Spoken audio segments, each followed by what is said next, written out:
Student, we are going to solve some numerical problem is based on Coulomb's law. So we have very first question is two identical conducting spheres A and B carry equal charge Q and are separated by a distance much larger than their diameters. Initially, the electrostatic force between them is F. A third identical uncharged sphere C is first touched to A, then to B, and then moved away. As a result of this, the electrostatic force between A and B becomes, we have some options A, B, C and D. So now we will solve it.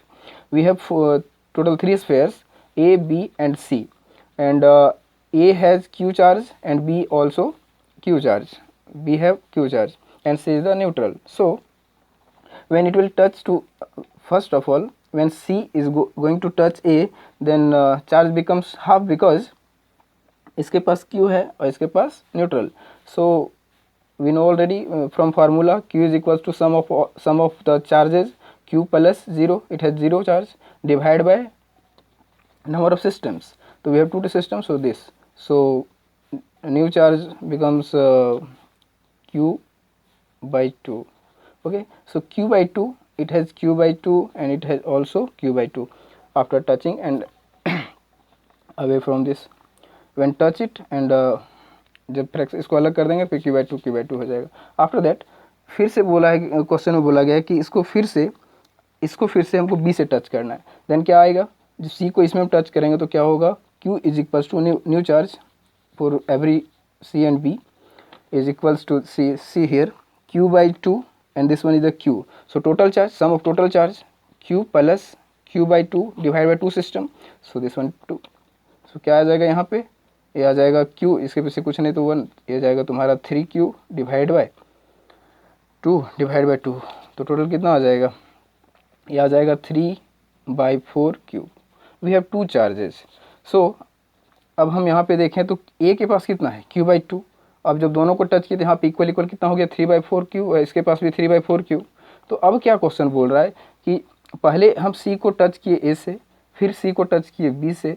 तो पहले C से जब C को A से touch किए तो charge इसका half हो गया क्योंकि इसके पास कुछ नहीं है. तो जब इसके पास Q है तो दोनों में बट गया, बटने से क्या हो गया, इसका Q by 2, इसका भी Q by 2. आफ्टर दैट फिर से बोलता है कि C को टच करना है किससे, B से.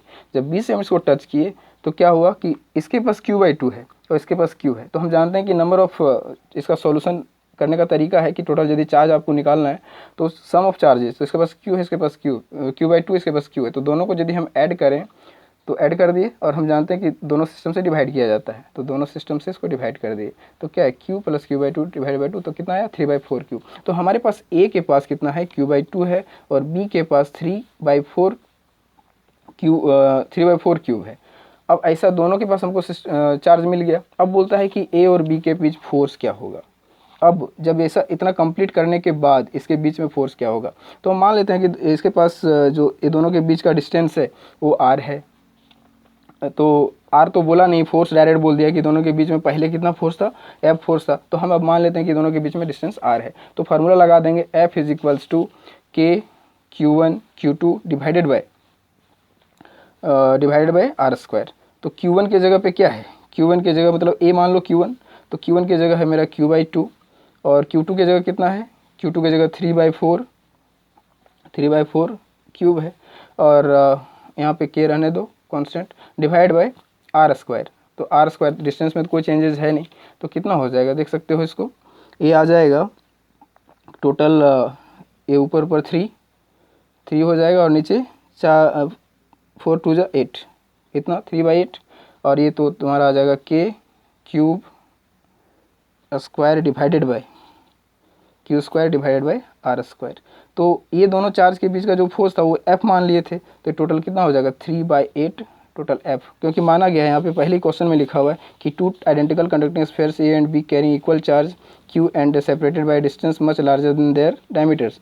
Initially the electrostatic force between them is F. Starting में इसका फोर्स कितना है, F है. तो हम जानते हैं कि स्टार्टिंग में यदि है तो दोनों के पास कितना फोर्स था, F is equals to K, उसके पास भी Q, इसके पास भी Q था, R स्क्वायर था. तो फाइनली हमको क्या मिलता, ये इसको तो F माना है तो ये हो जाएगा K Q square by R square. ये F हमारे पास ऑलरेडी है, तो इसी का वैल्यू को यहाँ पे हम यदि पुट कर दें उसी सिस्टम उसी वही चीज़ आ गया यहाँ पे। तो इस चीज़ को यदि यहाँ पे पुट कर देंगे तो क्या मिल जाएगा 3/8F। मतलब फाइनल आंसर हमारा जो आया, नया फोर्स जो आया वो आ गया 3/8F के बराबर। मतलब इसमें कुछ नहीं है, एक बार सी को टच कर रहे हैं ए से तो चार्ज हाफ हो गया, फिर इस हाफ चार्ज को Q/2 को फिर Q से टच किए तो क्या हुआ, दोनों को ऐड करके 2 से डिवाइड कर देने से दोनों बराबर बराबर बढ़ जाएगा। तो बराबर बढ़ने से कितना हुआ 3/4Q। दोनों का फोर्स निकाल दिए, निकालने से क्या मिला आपको 3/8 के Q²/R²। तो ये इसका वैल्यू जो पहले से F निकला हुआ है, जो कि इनिशियली था, स्टार्टिंग में था। तो नया फोर्स कितना हो गया 3/8F। तो हमारा फर्स्ट ऑप्शन सही होगा इसका। ओके, नेक्स्ट क्वेश्चन है। नेक्स्ट क्वेश्चन इसमें देख सकते हैं हम लोग है, two charged sphere with charges of 2 × 10⁻⁷ coulomb and 3 × 10⁻⁷ coulomb are placed 30 cm apart in the air. Calculate the force between them between these two charges. बोल रहा है कि दो चार्ज है जिसका फर्स्ट वैल्यू है 2 × 10⁻⁷ coulomb एंड दूसरा चार्ज का है 3 × 10⁻⁷ coulomb, और ये दोनों के बीच का जो डिस्टेंस है वो दिया हुआ है 30 सेंटीमीटर। ठीक है, और कहाँ प्लेस्ड है, एयर में। एयर मानो या वैक्यूम, दोनों में कोई फर्क नहीं पड़ता, क्योंकि मीडियम लगभग दोनों को सेम माना जाता है, क्योंकि दोनों में स्पीड ऑफ लाइट सेम ही होता है। तो यहाँ पे Q1 देखो कितना दिया हुआ है, इतना 2 × 10⁻⁷ coulomb, Q2 दिया हुआ है 3 × 10⁻⁷ coulomb एंड R दिया हुआ है 30 सेंटीमीटर। तो अब क्या करना है, इस 30 सेंटीमीटर को हम लोग को सबसे पहले मीटर में कन्वर्ट करना पड़ेगा। तो this is the 0.3 metre after conversion. Now we know this one formula, F is equals to K Q1 Q2/R². This is a Coulomb's law for scalar form formula. So now we have put all the values here. K is equals to 9 × 10⁻⁹ and Q1 given this one, and Q2 is given also this one, and this is the value of R² means 0.3 × 0.3. After calculation result becomes 6 × -3 Newton. आप इसको calculate करके देख सकते हो, ये आपका answer आएगा। Next question is two small sphere having charge 0.4 microcoulomb and 0.8 microcoulomb in air have an electrostatic force of 0.2 Newton. तो क्या बोल रहा है कि दो स्मॉल स्फेयर है और चार्ज उसका दिया हुआ है 0.4 माइक्रोकूलम और दूसरे का दिया है चार्ज, दो स्फेयर है तो पहला चार्ज का है 0.4 माइक्रोकूलम और अगला है 0.8 माइक्रोकूलम, और दोनों कहाँ पे है, एयर में है। अब बोल रहा है कि हैव एन इलेक्ट्रोस्टैटिक फोर्स, जो दिया है फोर्स भी इसका दे दिया है कि दोनों के बीच में कितना फोर्स है, वो फोर्स दिया हुआ है 0.2 न्यूटन। अब बोल रहा है कि find the distance between the two spheres. अभी दोनों के बीच का डिस्टेंस फाइंड करना है, दोनों स्फेयर के बीच का डिस्टेंस फाइंड करना है। तो ये तो बहुत ही सिंपल है, आप इसको फाइंड कर सकते हो। जैसे सॉल्यूशन नंबर फर्स्ट, लेकिन फर्स्ट ऑफ ऑल गिवन क्या क्या है उसको लिख लो।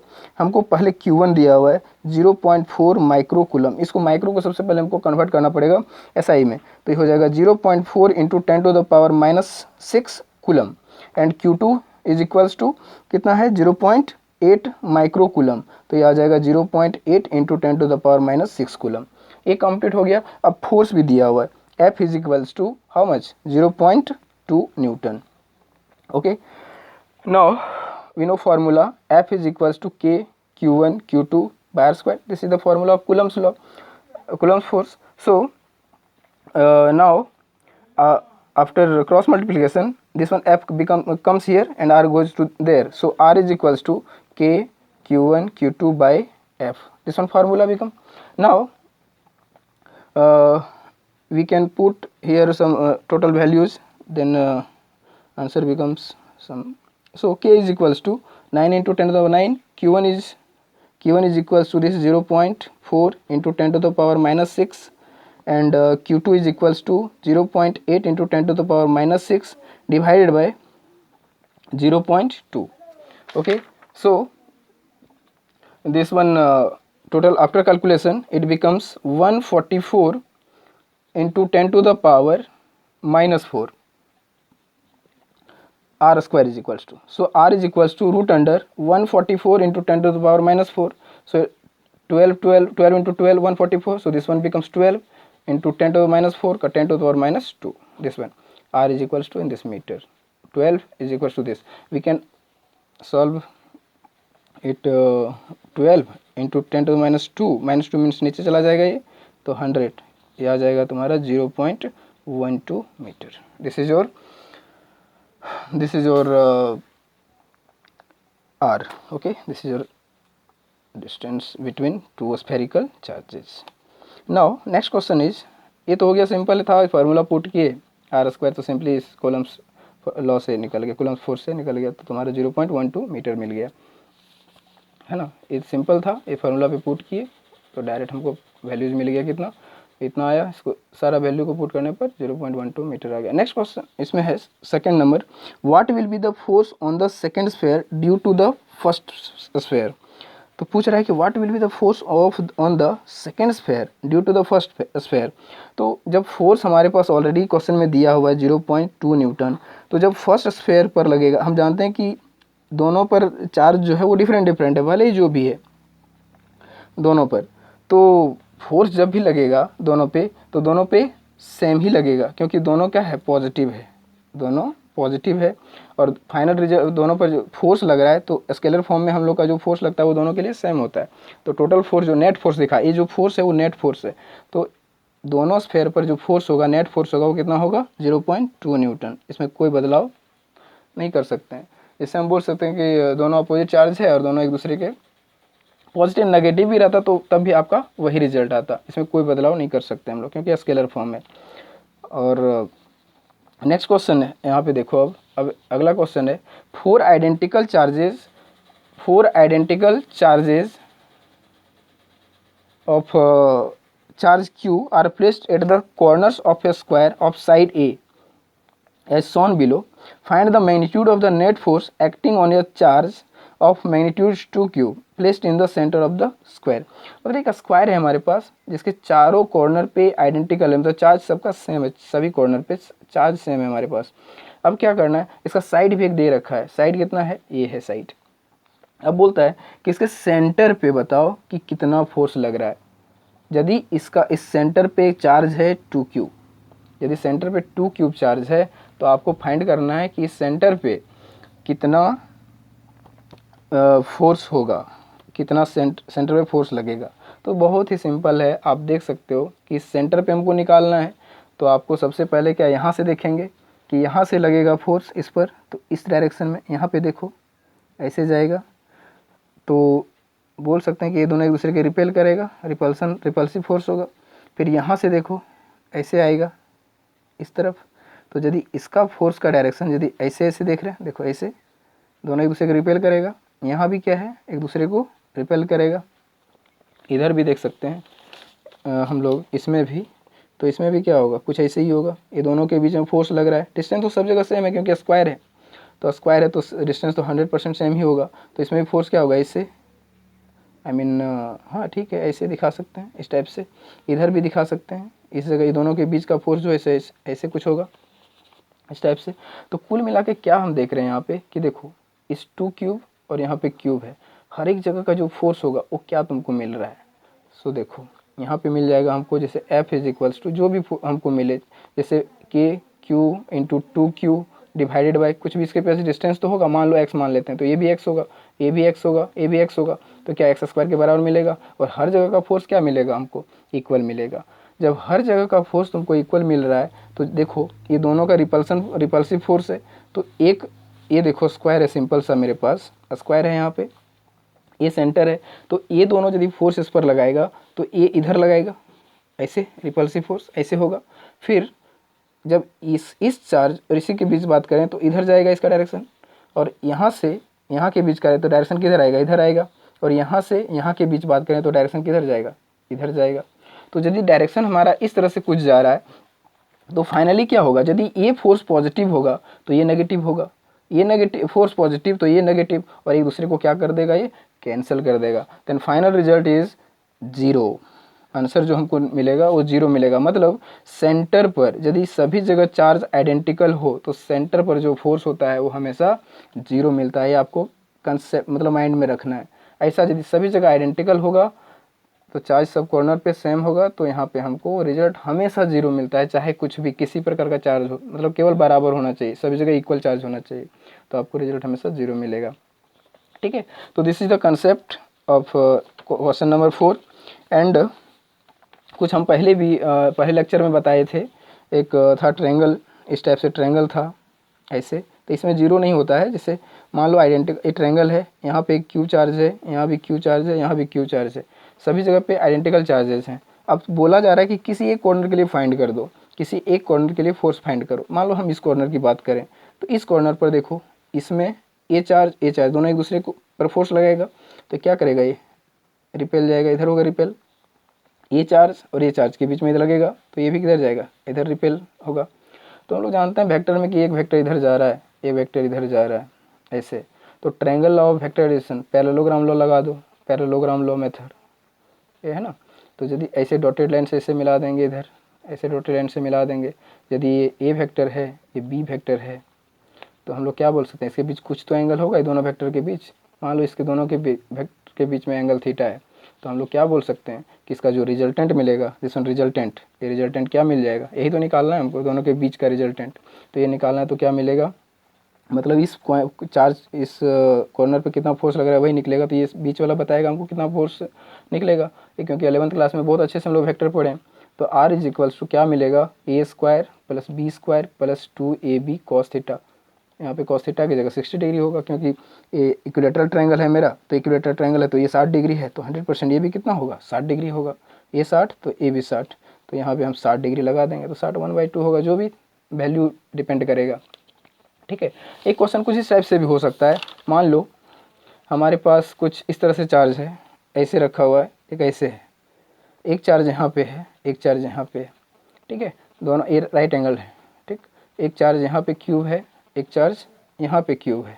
तो तुमको यहाँ पे फाइंड करना है, इस कॉर्नर पे फाइंड करना है कि कितना फोर्स होगा।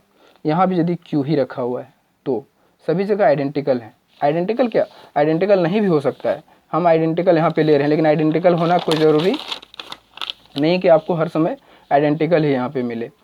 ठीक है, तो हम ऐसा कुछ ले लिए, वैल्यू चेंज हो सकता है, वैल्यू आप चेंज कर सकते हैं, लेकिन हम आइडेंटिकल के लिए सिर्फ समझा रहे हैं आपको।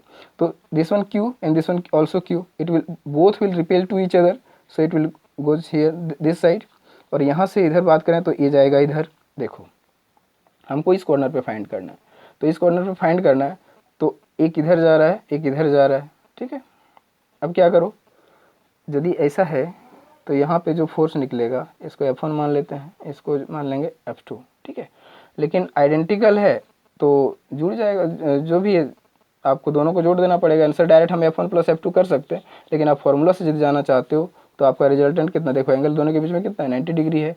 फिर हम इस फॉर्मूला पर लगा सकते हैं, R is equal to a square plus B square plus 2ab cos theta, बस कॉस थीटा की जगह 90 हो जाएगा। तो ये वैल्यू जो ये टर्म पूरा है वो 0 हो जाएगा। यदि ये टर्म 0 होता है तो तुम्हारा R क्या मिलेगा, 0 नहीं होगा, कॉस 90 0, हाँ 0 हो जाएगा। तो आपका वैल्यू आ जाएगा ए स्क्वायर प्लस बी स्क्वायर, ऐसा कुछ करके रिजल्ट आ जाएगा। ठीक है, तो इस तरह से हम लोग न्यूमेरिकल क्वेश्चंस को सॉल्व कर सकते हैं।